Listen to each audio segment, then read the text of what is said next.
Okay guys, I'm going to throw out this video series on the top end rebuild on this Harley Davidson. It's a 1981 Ironhead. It's a little spotty, the video is, because I lost a hard drive during the period of time that I was working on this bike. I've got video clips of pressing the old wrist pin bushings out and pressing new ones in, but I don't have the video concerning reaming the new wrist pin bushings. I did that with an adjustable reamer. I would ream it and then mic it until I had the right fit. I don't have that, so don't assume that you can just press the wrist pin bushings out, press new ones in, and you're ready to go, because it won't work. I apologize for the loss of that. Those video clips, there's nothing I can do about it. I've looked all over every hard drive I've got, and backup hard drive, thumb drive, everything. I can't find them anywhere. Anyway, sorry about that. I hope you enjoyed the series, and I hope it's complete enough to help. Thanks. Okay gang, first part of this top end rebuild on this Sportster is I got to press out these wrist pin bushings and press in the new ones. I got them in the freezer. I went ahead and marked a center line on them so I can get them lined up when I press them in. So they're in the freezer and marked, ready to go. But I was going to show you the amount of slop in these bushings.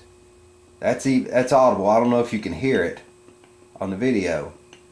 Those are worth slap out. Now the rods are good. Everything's good on the lower end. I checked it. Very grateful for that. But anyway, in order to get these pressed out and new ones pressed in, I want to keep this rod. I don't want to be working it, putting force on it, on the crank pin and the races and so on and so forth. So I made a jig. It's just a piece of angle iron using these studs coming out of the case. Put a couple pieces of angle iron here with bolts. I'm just going to mount that on there. I'll have to loosen one of these bolts up to fit that rod through. I'll get these tightened down, and I'll fire the camera back up when I've got the rod in position. What I'm going to do here, I just want to keep that steady and ease these in. I don't want to tighten one more than the other. I'm going to pull them in even. This goes on the removal. This has got a stepped edge here. Just goes in there thusly, and of course when the removal you've got a cup, and the install you've got the flat edge. It's going to take it against the rod. I'm going to go ahead and get this set up, and Lord willing we'll be able to pull this whole bushing out fairly easy.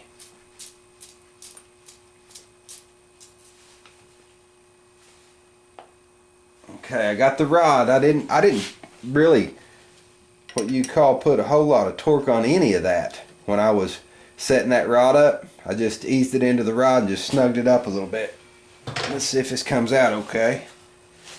I'll have to hold that for a minute. I can feel it coming now.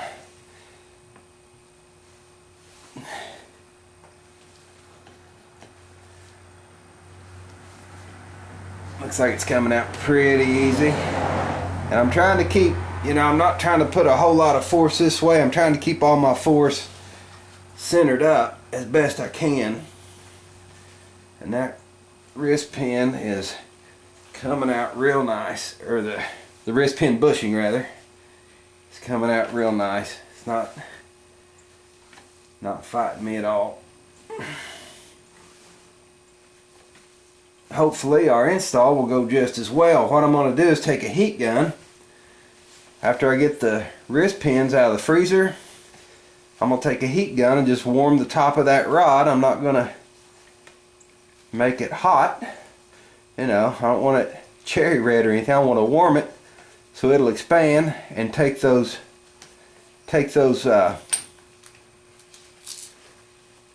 new bushings. Okay, there's our old bushing. We'll get that rod cleaned up, warm it up, and we'll put the new one in. Then we'll move and do the, got the End of the rod warmed up. Got my center line marked on my wrist pin bushing out of the freezer. Let's see if we can get this thing installed here.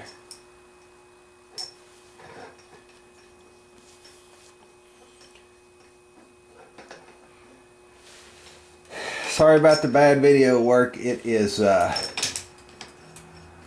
little hard to get the camera position good for this. It's not a really not a really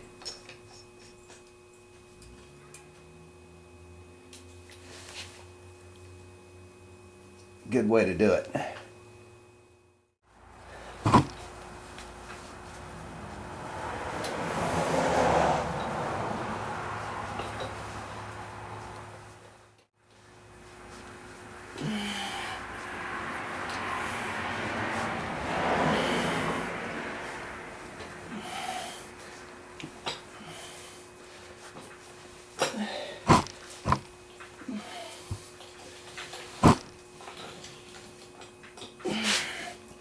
Looks like we got it. Like I say, sorry about the bad video work, but that's kind of the nature of the beast. I wish I could have done a better job, but it is what it is. Looks like we got our oil hole lined up good.